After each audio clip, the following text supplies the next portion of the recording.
जो भी किसान भाई इसका कड़कनाथ का अगर रिटेल में मार्केट बनाना चाहते हैं तो रिटेल में ये अच्छा प्रॉफिट है, ये अच्छा मुनाफे का बिज़नेस है। काम करने के सर कई तरीके होते हैं। एक फार्मर है, कोई अपना रिटेल में मार्केट बना रहा है, एक होता है जी ये पूरा बल्क में लॉट करके वो तैयार कर रहे हैं। सर आपने जैसे कि देखा है, अभी मेरे पास हमारे फार्म पर अभी 2 वर्कर हैं और सारा खर्चा निकाल के सर हमें लगभग 1 लाख रुपए के आसपास मुझे आमदनी हो रही है हर महीने। जय जवान जय किसान दोस्तों, संधू एग्रो फार्म के यूट्यूब चैनल पर मैं डॉक्टर राजवीर सिंह संधू आप सभी का स्वागत करता हूं। दोस्तों आज हम आए हैं कालिका एग्रो फार्म घेवरा दिल्ली में, जिसे हृदय जी चलाते हैं और जो युवा हैं जो पिछले 3 साल से इस फार्म को सफलतापूर्वक चला रहे हैं। तो आइए आज जानते हैं इनके 3 साल के पोल्ट्री फार्मिंग के अनुभव के बारे में। हृदय जी आपका बहुत बहुत स्वागत है हमारे चैनल पर। सबसे पहले आप हमारे दर्शकों को अपना परिचय दीजिए। सभी दर्शकों को नमस्कार, मैं आपका हृदय कुमार दिल्ली से कालिका एग्रो फार्म से। मैं सर ग्रेजुएट हूँ और ग्रेजुएशन के बाद मैंने मेरे फादर साहब ने इसका यूट्यूब पर कड़कनाथ का एक वीडियो देखा जिसके बाद हम लोगों ने इसका कड़कनाथ का पालन शुरुआत करने का हमने विचार बनाया। कितना समय हो गया आपको ये फार्म चलाए हुए? सर हमें लगभग दिल्ली में अभी 3.5 साल हो गए हैं कड़कनाथ का पालन करते हुए और सफलतापूर्वक हम लोग आगे इसको बढ़ा रहे हैं। आपने कड़कनाथ ही क्यों चुना? आप डबल FG कर सकते थे, दूसरा कर सकते थे। सर देखिए, शुरुआत में कम जानकारी होने के कारण जितना कि मैंने सुना है कि ये ब्रीड काफ़ी डिजीज़ रेजिस्टेंट है, इसमें आमतौर पे बीमारियां बहुत कम आती हैं, तो उस वजह से मैंने ये कड़कनाथ को चुना। सर अभी हाल फिलहाल में अपने पास कड़कनाथ का, डबल FG का और RIR का अंडा मिलता है। छोटे जिग से लेकर एडल्ट बर्ड सब कुछ हम लोग मार्केट में प्रोवाइड कर रहे हैं फार्मर्स को। हृदय जी ये आपका जो फार्म है कितने क्षेत्रफल में है ये बना हुआ? सर ये लगभग 3000 गज में फार्म बना हुआ है ये, और इस फार्म की मेरी अभी फ़िलहाल में कैपेसिटी है लगभग 5 से 6000 बर्ड की कैपेसिटी है। और अभी हाल फिलहाल अपने पास 1200 कड़कनाथ बर्ड है, जिसका जो हमारा पेरेंट फ्लॉक है जिसका हम मार्केट में चूज़ा बना रहे हैं और खाने के लिए भी अंडा हम लोग प्रोवाइड कर रहे हैं। कड़कनाथ की क्या विशेषताएं हैं, थोड़ा सा हमारे दर्शकों को बताइए आप। कड़कनाथ में बीमारियां कम आती है और इसे हाई प्रोटीन चिकन माना जाता है। इसमें फ़ैट बिल्कुल नहीं होता। अपने मेडिसिनल जो इसकी वैल्यूज़ हैं, जो मेडिसिनल इसके गुण हैं, उसके कारण ये काफ़ी फेमस ब्रीड है ये। आप युवा हैं, अभी आपकी एज क्या है? सर मैं अभी हाल फिलहाल 25 वर्ष का हूँ। अभी आप 25 के हो, 3 साल से आप इस काम को कर रहे हैं, तब आप 22 साल के थे। आपके सपने रहे होंगे कि मैं कुछ करूं, जॉब करूं या कोई और बिजनेस करूं। आप मुर्गी पालन में ही क्यों आए? सर 3 साल पहले मैंने अपनी ग्रेजुएशन कंप्लीट करी थी। ग्रेजुएशन के बाद मैं कुछ ना कुछ ढूंढ रहा था, जिस कारण फादर साहब ने ये मेरे लिए स्टार्टअप किया एक तरीके से। तो फादर साहब का ये स्टार्टअप था जिसको हम लोग आगे बढ़ा रहे हैं। अभी सर काफ़ी सपने हैं कि इस काम को हम लोग एक नेक्स्ट लेवल पे लेके जाएं और मार्केट में ये आम लोगों तक भी ज़्यादा से ज़्यादा कड़कनाथ पहुँचे। आप कड़कनाथ के साथ साथ डबल FG और RIR भी आपने किया।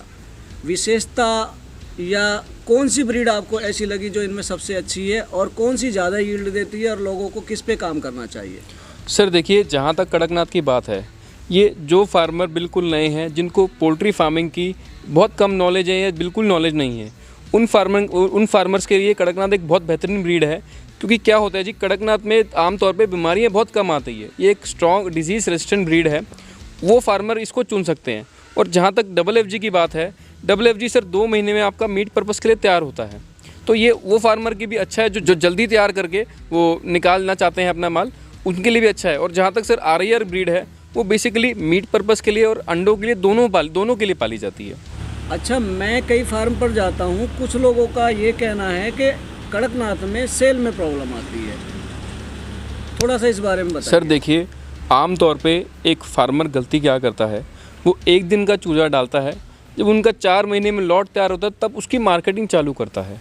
फार्मर को करना क्या है कि 1 दिन का चूज़ा डाल के उसकी पहले महीने से उसकी मार्केटिंग की तैयारी करे अपनी। और यदि वो रिटेल में अगर वो अपना प्रॉफिट कमाना चाहते हैं तो उनका अच्छा बहुत उनकी मार्केटिंग बन जाएगी। मार्केटिंग कैसे बनाए वो अपनी? सर देखिए, आमतौर पे जिस भी स्टेट में फार्मर अपना कड़कनाथ का पालन कर रहा है, हर स्टेट में जिम्स होते हैं, हर स्टेट में पहलवान होते हैं, हर स्टेट में स्पोर्ट्स पर्सन्स होते हैं, और हर स्टेट में देखिए कड़कनाथ की जो है ना जी, ये आमतौर पर अभी क्या है, आम लोगों तक पहुंचा नहीं है। अगर आप इसको आम लोगों तक पहुंचा रहे हैं तो डेफिनेटली ये सर आपके लिए एक प्रॉफिटेबल बिजनेस है ये। आपका कहने का मतलब ये है कि जो किसान भाई कड़कनाथ कर रहे हैं या करना चाहते हैं और उनको मार्केट में प्रॉब्लम आ रही है, तो इसकी मार्केट उन्हें खुद बनानी पड़ेगी, किसी पे डिपेंड नहीं रहना।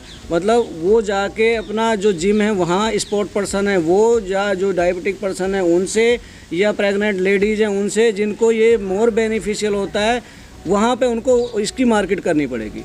किसान भाइयों, यहाँ मैं आपसे ये कहना चाहता हूँ, जैसे इन्होंने बताया, अगर यदि आप कड़कनाथ का पालन कर रहे हैं तो इसकी मार्केट आपको खुद ही करनी पड़ेगी।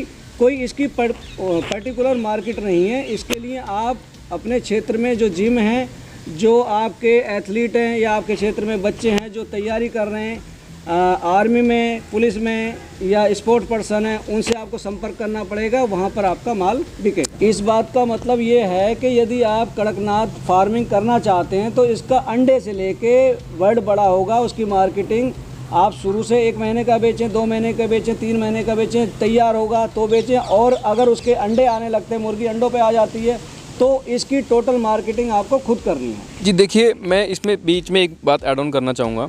यदि कोई फार्मर भाई को किसी भी तरीके की बर्ड में बेचने में दिक्कत आती है या उनका अंडा नहीं बिक रहा, तो वो भी हमसे संपर्क कर सकते हैं। हम लोग अंडा भी खरीदते हैं, हम लोग बड़ा बर्ड भी खरीदते हैं। और छोटी सी सर मैं मार्केटिंग स्ट्रैटेजी का एक टिप देना चाहूँगा। कोई भी जो किसान भाई हैं अपने फार्मर, जो भी जब एक दिन का जो चिक्स डालता है उसकी मार्केटिंग वो पहले महीने से ही करे। और यदि उनकी डिमांड चिक्स पर आती है तो पहले महीने से ही वो चिक्स भी बेचे, दूसरे महीने का चिक्स बेचे, जो भी मार्केट में उनकी डिमांड आती है वो बेचें वो। यदि उनके पास एडल्ट बर्ड की डिमांड आती है या अंडे की डिमांड आती है, आपको वो भी हमसे प्रोवाइड हो जाएगा।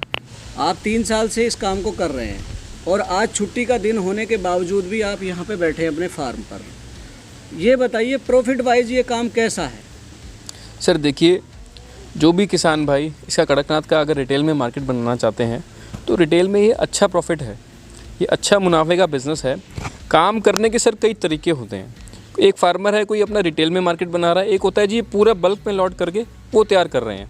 सर आपने जैसे कि देखा है, अभी मेरे पास हमारे फार्म पर अभी 2 वर्कर हैं और सारा खर्चा निकाल के सर हमें लगभग 1 लाख रुपए के आसपास मुझे आमदनी हो रही है हर महीने। आप जो 1 लाख अपना प्रॉफिट बता रहे हैं, ये खर्चे निकाल के लेबर का खर्चा, फीड का खर्चा, या फार्म का जो एक्सपेंसेस आते हैं आपके, उसके जो कॉस्ट है उसको काट कर है ये जो बता रहे हैं? जी सर, ये सारे खर्चे निकाल के, लेबर को कॉस्ट हो गया, फार्म का रेंट हो गया, फीड हो गया, ये सारे खर्चे निकाल के मुझे 1 लाख रुपए की आमदनी हो रही है हर महीने। मतलब आप अपने इस काम से सेटिस्फाई हैं? बिल्कुल सर, बिल्कुल मैं सेटिस्फाइड हूँ और मैं खुश हूँ। मैं आगे भी इस काम को हम लोग बढ़ा रहे हैं। देखिए सर, क्या होता है कि संडे का दिन है आज, और आज भी आपने मुझे देखा जैसे मैं फार्म पर हूँ, तो आमतौर पे क्या होता है जी, जितने भी मार्केटिंग का जो काम है वो मैंने अपने सर पे लिया हुआ है। हम लोग मार्केटिंग अभी भी कर रहे हैं, आज तक मार्केटिंग कर रहे हैं। आपको अपना काम बढ़ाना है तो आपको निरंतर मार्केटिंग करनी पड़ेगी। जैसे कि आपने देखा है बड़ी बड़ी कंपनीज आज तक अपनी निरंतर मार्केटिंग करती आई हैं, तो आपको भी उसी तरीके से इसकी रेगुलर मार्केटिंग आपको करनी पड़ेगी अगर आप अच्छा मुनाफा कमाना चाहते हैं तो। कुल मिला के इसका मतलब ये हुआ कि आप अपने बर्ड तो पालते हैं, प्रोडक्शन तो कर रहे हैं, लेकिन अगर मार्केटिंग नहीं करेंगे तो आप फेल हो सकते हैं। मार्केटिंग नहीं करेंगे तो बिल्कुल जी, इसलिए मार्केटिंग बहुत ज़रूरी है। बिल्कुल जी, कोई भी बिजनेस की सफल मार्केटिंग स्ट्रैटेजी बिल्कुल होना ज़रूरी है। देखिए जी, आम तौर पे यदि कोई व्यक्ति कपड़ों की दुकान भी डालता है तो उसका भी सर आसपास अपने एरिया में प्रचार करता है, उसका भी थोड़ा बहुत अपने बैनर्स वगैरह लगाता है। तो उसी तरीके से आपको इसका भी प्रचार करना है, वो पहले दिन से ही करना है आपको। पोल्ट्री फार्मिंग में जो सबसे आसान काम है वो मैन्युफैक्चरिंग है। आप अपना बर्ड डाल लेंगे, बच्चा भी बना लेंगे, लेकिन जो बेचने की स्ट्रैटेजी है वो एक किसान भाई के पास होनी चाहिए। वो कहाँ उसको आगे बेच सकते हैं, कैसे वो बेच सकते हैं, किस मुनाफे पे उनका पूरा वो जो प्लानिंग होती है वो होनी चाहिए। यदि कोई भाई या किसान भाई नया फार्म शुरू करें और उनको चूज़ों की ज़रूरत हो, तो क्या आप उनकी हेल्प करेंगे? बिल्कुल sir, basic poultry farming, poultry training guidance से लेकर कैसे इसका रखरखाव करना है, किस तरीके की से वैक्सीनेशन होती है, क्या क्या वैक्सीनेशन होती है, ये हम लोग बेसिक जो जानकारी है हम अपने फार्मर्स को आगे प्रोवाइड करते हैं। और कड़कनाथ से लेके FFG हो गया, RIR हो गया, ये हम चिक्स आगे मार्केट में प्रोवाइड कर रहे हैं। यदि कोई भी फार्मर भाई लेना चाहता है तो हमसे संपर्क कर सकते हैं। ऑल ओवर इंडिया हम लोग सब डिलीवर कर रहे हैं, ट्रेन के माध्यम से, बाय रोड और बाय कार के थ्रू हम लोग डिलीवर कर रहे हैं फार्मर तक। दर्शकों, ये थे हमारे साथ में हृदय जी, जिन्होंने आपको कड़कनाथ फार्मिंग और देसी मुर्गी पालन के बारे में इतनी अच्छी जानकारी दी। यदि आपको इनके द्वारा दी गई जानकारी और हमारे द्वारा की गई कोशिश अच्छी लगी हो तो हमारी वीडियो को लाइक करें, ज़्यादा से ज़्यादा शेयर करें। मिलते हैं जल्दी एक नई वीडियो के साथ, तब तक के लिए जय जवान जय किसान।